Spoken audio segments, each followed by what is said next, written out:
আজকে আমি বানালাম পেয়ারার শরবত। তার জন্য একটা পেয়ারাকে ভালো করে ধুয়ে নিয়ে উপরের দিকটা গোল করে ছুরির সাহায্যে কেটে নিলাম।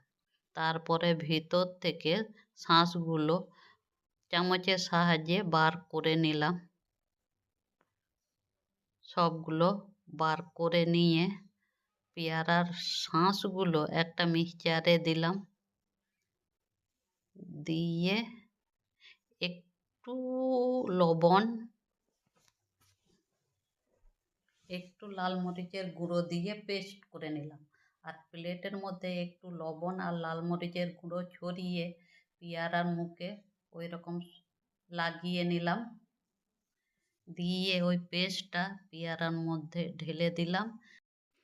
ঢেলে দিয়ে একটা লেবু পাতা দিয়ে পরিবেশন করে